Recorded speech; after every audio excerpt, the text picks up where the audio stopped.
Welcome to the Dan and Drew show, the D&D show, whatever, on the podcast. This is the podcast. I believe this is episode number 8. This past week was St. Patrick's Day weekend.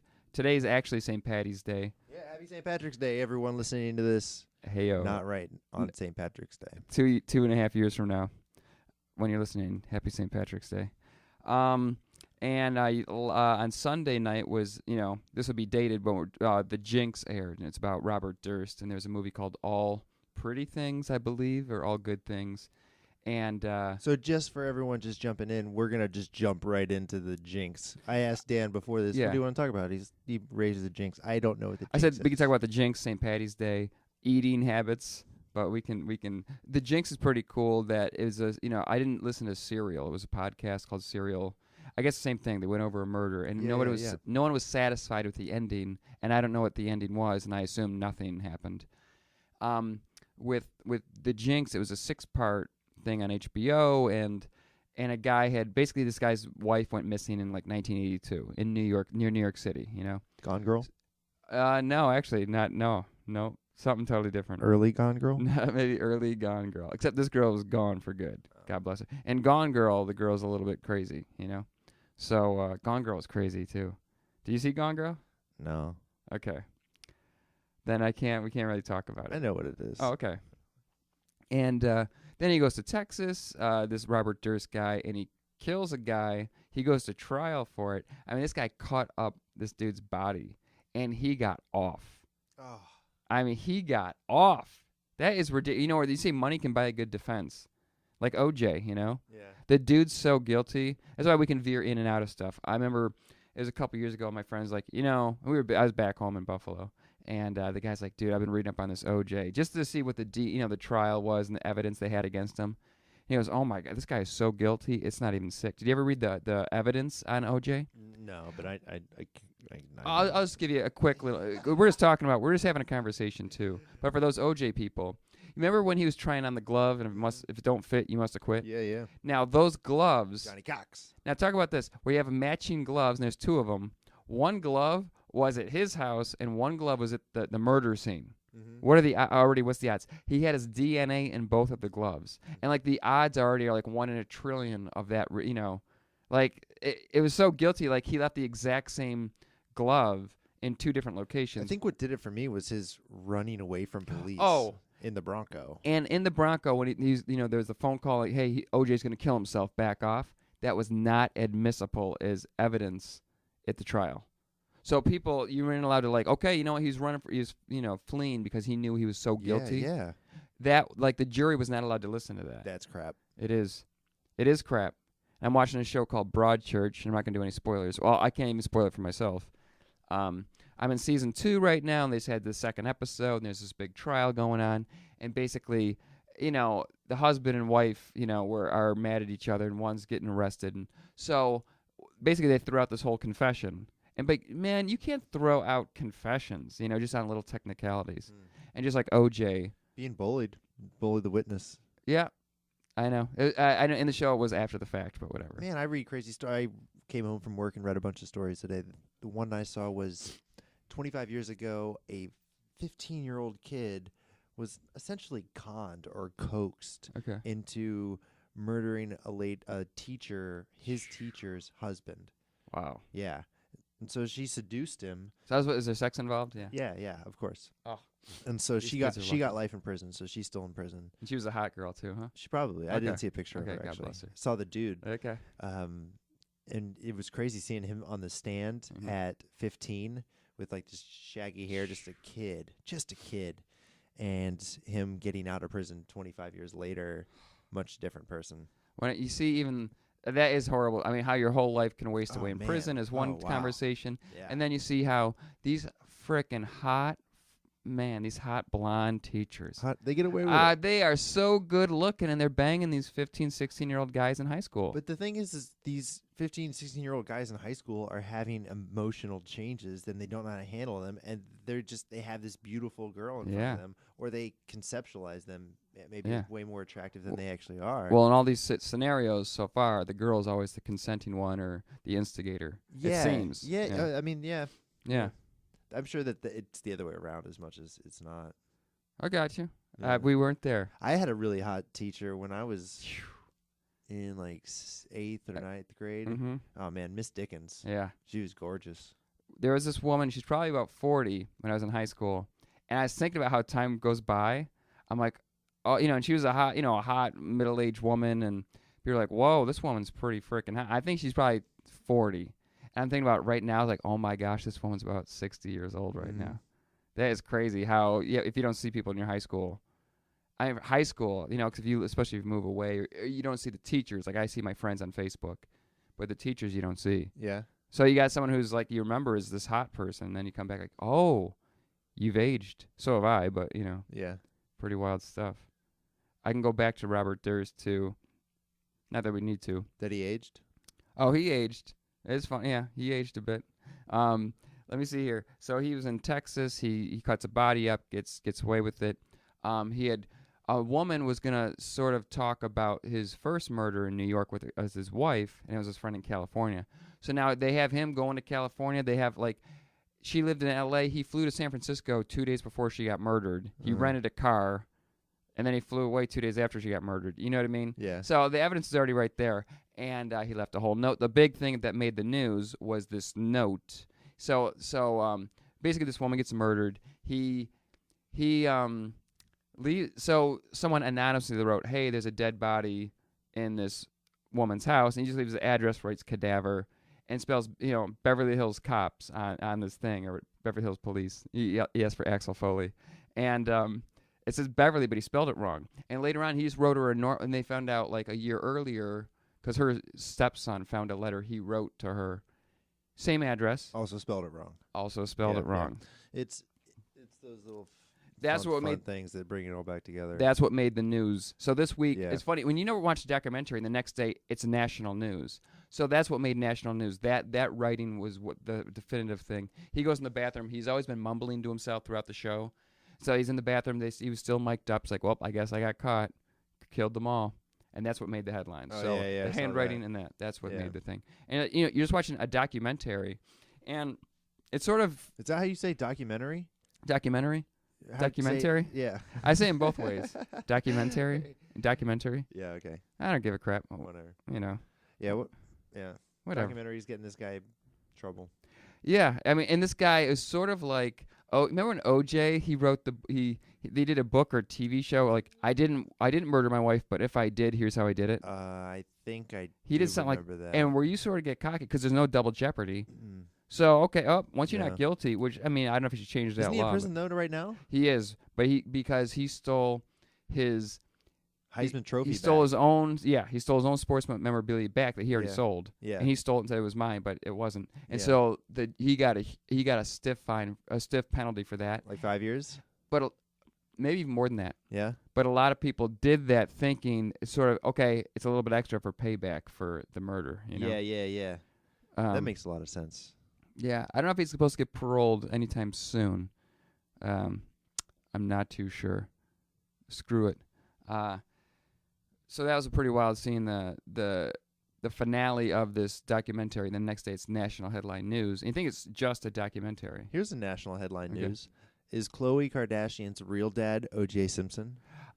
Trust me, that's not. And if that's just coming up now. Did you just see that? Yeah. Is that coming up? That's been around before. And if you look at the Kardashians, Kim and Khloe are very similar in size and structure and all that. And then Khloe It's does just not. A beast. She's a beast. Yeah. God bless her, and a good beast. In case she's. Oh listening yeah, to his this. book was If I Did It. Yep. Oh my God, I can't believe you write a book called If I Did It. Right. Robert Durst did the same thing, except he went a step further, and he did a 6-part miniseries on all these murders and saying he didn't do it, and here's the deal with it, and he agreed to it. Yeah, his alleged confessions should be admissible in court. If you get away with 3 murders, why would you go on TV? He's Yeah. 71, so he's like, hey, I'm so I mean, old. yeah, Who gives a crap? he doesn't care. He's rich. Maybe he does. He bought his way out of one trial. There's no body for his first murder, for the first murder for his wife, and but he sort of gave himself away in the L.A. one.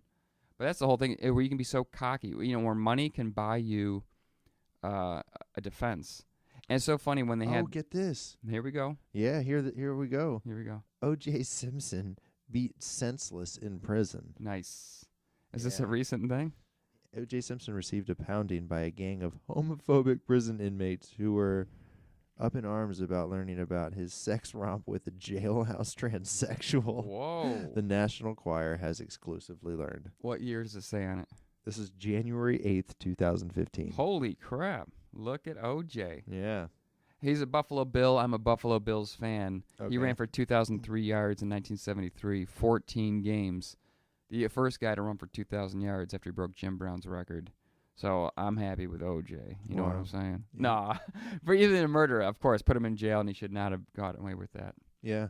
I was around for the OJ verdict, and I remember the street. I remember being like, we were working. I was landscaping with my dad and co, and we were on the streets, and landscaping. And what do you got? He's reading. He's reading. Reading and listening at the same time. Reading and listening. What do you got? Just disappointed in reading this article about OJ. Yeah. Okay. This is maybe 5 or 6 paragraphs Okay. down. 6 foot, 100-pound Jezebel told the Inquirer she'd given the Buffalo Bills star oral sex and that she believed she might have infected the disgraced football star with AIDS. Wow. That's in the Inquirer. OJ does not have AIDS. Wow. OJ still he's still a bigger dude. I don't know if AIDS is hitting that dude. Well, I guess Magic Johnson looked good too, so. But I like how they put in Buffalo Bills star. Yeah. It is great. I don't know. That's OJ. National Enquirer. He's the man. During the trial, yeah, when they read the verdict, the streets it was a ghost town. It was a ghost town, my man. No one would riot for OJ. I wonder if they were. That's why I wonder if they worried about the not guilty verdict. In LA, you get those racist, Yeah. the racially. No, if he was guilty, everyone would be like, "Oh, The dude was guilty. the dude was guilty." Everyone knew. No, it. the There was dude somebody was there. guilty. Yeah. I didn't. They always say how the process, Marsha Clark screwed it up pretty good.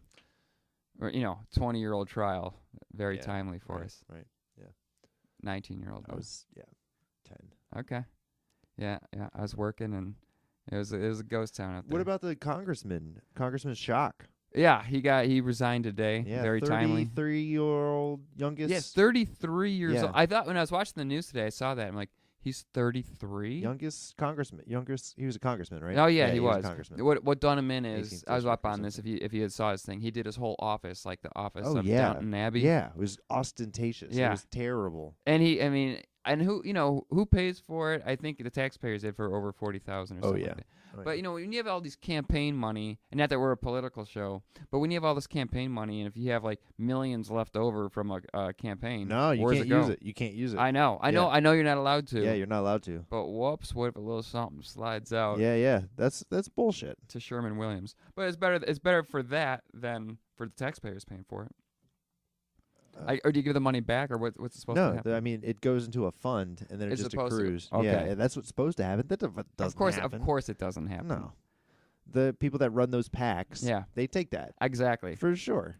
We're And not. then those PACs distribute it to. That's. Yeah. I mean, it's. That's why Stephen Colbert did it a super sucks, man. PAC. It Yeah, and there's sucks. PACs and super PACs. And I wish that everybody got to be a congressman for a day. okay, how about like a week or two? Yeah, I mean, So like you can really get the power. no, and no. taste? all citizens. You have to earn that shit. You Yeah. have to go to college or maybe even have an MBA, Yeah. and then you get to run Congress for a week, or not run Congress, but contribute to the. There needs to be more of a human voice in Washington. So DC. for the opposite effect, then they say way back when they would be farmers, and they would go into town for a month or two, and then they would go back to their farms and work. yeah. That's how they used to be. So to have an MBA, no, you could have people who are actually more common. I get that. But at the same time, that's why they're heads of agricultural departments. Right. Okay, I got you. That's not bad. Yeah. I can be Yeah. with Oh that. man. The more I look into government, it's amazing how wide-reaching it is. I mean, Mhm. federal and local government. Mhm. Government accounts for a huge percentage of jobs. I believe. Oh yeah. Huge percentage of jobs. I would say with the government of agriculture. Have you ever seen anything on the Dust Bowl? We're just talking about whatever on this Oh show. yeah, we're But going everywhere. The Dust Bowl, it showed how great the Department of Agriculture stepped in, and they showed people how to plow their fields because so they showed how to till their soil in the opposite direction of the wind, and that's what saved so much of the soil going on there. A big Dust Bowl reference right here on the Dan and Drew Show. The Drew and Dan Show. Oh my God! Happy St. Patty's Day, man. Yeah, St. Patty's Day went out. If you in Chicago, if you ever been out where the youngsters are, would you look up another article? I want to find what percentage of all the workforce are government employees. Okay. That's a good one, right? You know, I'm saying if Fun we had stat. like a like a real show where we had like a staff, that's where like they would research stuff and post it up on panels, or they might chime in right here with a fact. But we don't have any of that, and No. that's fine. No. This is all live. We went St. Patty's Day went out in Chicago. The main drag is Wrigleyville. It's like the frat, it's like the youngins. You went out to Clark Street? No, I didn't. Nah, I went for a run. I went for a run in the afternoon, but I knew it would be a madhouse. But I knew I could walk. I just walked through it and check it out for 5 minutes and know that I'm missing nothing. Yeah, just to walk around and see everybody. I mean, you can't believe how everybody there is. 99% of the people I'd say is between 20 and 29, and they all just converge on this one street, and they just know to do that. It's just ridiculous. And then I went out later on for a couple drinks, and although on Clark Street, but a further down. What do you got on the stats? I don't do it. I tried to see the Green River, and that's it. Me too. I went down last year. I will not go to Clark Street anymore. You know what I do love? Yeah. Love reading the ticker. Oh, me too. I Oh, saw that's that. the best. The arrest reports. Oh, that's great. That's almost we could do a show just reading the arrest reports, and we could, because we have to do 2 shows. Our second episode could just be pulling up that blotter and just commenting on the blotter. Yeah. That McDonald's, there's something in this blotter. Oh, they kept going back to the McDonald's. At one point, there was 20 people, and they were like causing a riot all the time, and there was fighting in the McDonald's. And there's always calls to this McDonald's. I'm like, holy crap! There's a lot of garbage going down in McDonald's right now. You know what I'm saying, kid? Yeah, man. Yeah, I don't know what time we're at for the. Yeah, we're around that. Okay, we got that. All right. Oh man, I thought this number would actually be a lot higher. Okay. And it gives a percentage across I'd say different presidents. 12% currently. Lower than that. Okay, I was gonna say 10 to 12. I actually thought it'd be I thought all government employees. I think this may just take into account federal employees. Okay, I'll go with that. Maybe. No, because it just says government employees. Let's go number. Yeah. They call it the GE to P ratio, so Okay. government employees over population. Reagan was 7.2. Percent. Yeah. Clinton was 7.3, Okay. and Obama is 6.9. Wow. Cool. He's actually the lowest. I wonder if that counts military too, because military, you work for the government. Yeah, that's a great point. Because how many military members are there? There's over 1 million. There's probably. Wow. 21 million government employees in the U.S. in 2012. Wow. That's a lot. 21 million. There are 2 million people in the military in the U.S. I was watching this thing on 60 Minutes this week, and they were talking about when people are declared dead, and then they're still getting Social Security benefits, and sometimes the relatives are keeping the checks, and these people are actually declared dead, but they show the opposite when the people are still getting the checks paid, and the guy's like, I know it sounds like a lot when 150 or 500 million's going out because we pay out so much per day. It's almost like you don't even see those checks going out because it's so small. Because when you get 21 million federal employees or military employees or government employees, that's how 21 million people get it in a paycheck, and they're at least getting $400 a week, 500, 600, 1,000. Yeah. And you multiply that times 21 million. Oh, man. I can't fathom the amount of money that really is in all the banks and all the checks that have to be written. I just can't do it. There's just so much, Mm-hmm. A lot of, what else you got? You got some more good facts? Yeah, I love facts. Facts are great. Facts are great. I don't know if you had any more government stuff. You Nah. seem to, Yeah, the Pretty government into stuff is fun. yeah, Man, we have a bloated government if we have 21 million people in government. I know. And so people are always like, let's pare down the government. Well, I mean, how are you going to pare down 21 million jobs? Where are you going to start? Yeah, where are they going to go? Seriously. They got to go somewhere. What- You know what I want? Uh-huh. Well, I'm afraid of advancing too fast Mhm. and then not having the jobs to supplant the advances. The internet has done this huge thing where now so many jobs are gone because the internet's doing these things. yes. We've previously talked about self-driving cars Mhm. and all of the drivers that are then no longer have jobs. I could flip that and say Uber now has taken over the jobs that cabbies have sort of done, but we still have cabbies too. Yeah, we still have cabbies. Yeah. There are more cabbie jobs, Yeah. Uber jobs, Yeah. than there were ever before. Yeah. But cabbie jobs are going to be going away. So look at all these immigrants that moved to America and are cab drivers. Their jobs Mhm. are gone. What are they going to do? They can't do anything else. Crime, man. We're going to see a huge resurgence of crime. You could say that, but then we have more security cameras than ever, and we got more DNA stuff, more mobile apps on our cell phones that track where we're at. Our cell phones track where we're at, and not even like to find your iPhone. So, Well, I mean, crime goes is just back the and result forth. of not having a job. yeah, maybe. But I mean, immigrants. I mean, it might be farm work, custodial work. Oh, sure. Not that we can't do that, but I'm just saying, Yeah. in times of desperation or lowliness, or you don't care. You know what's funny is as much as we create things to do things better, Mm-hmm. like we'll make something that does something better, and then we won't have jobs because of it. Compact The discs. time and the Yeah. money that we've invested to do Yeah. that is so much more than if we just hired a guy to do it for really cheap. Right. Got you. So it's really funny that I was trying to think of the music industry. Actually, we had records and tapes, now CDs. Now, the actual WAV files. So now you don't even need CDs, or you don't have to have people press the CDs and make the labels, and they have a whole factory full of CD makers and cassette makers and album makers. Even though vinyl's sort of in a little bit of a resurgence. yeah, But who's it's gonna more make a CD? it's more indie stuff. Everything's digital now. Everything's digital, so think of all those jobs that go away. Mhm. And I think when you grow, it's good when you make stuff more simple, but how do you replace jobs, or who cares about jobs, or if you didn't have to pay bills, who gives a crap Yeah, anyway? yeah. We've solved all the problems here today in We the solved world. the world's issues. I mean, this is the most enlightening show I think anybody could ever listen I to. feel better. Yeah. So this is the Dan and Drew Show, the Drew and Dan Show, D&D Show. We're in Chicago, Illinois, recording this. Not too shabby. So God bless you all. Thanks for listening. Dan and Drew Show on the podcast.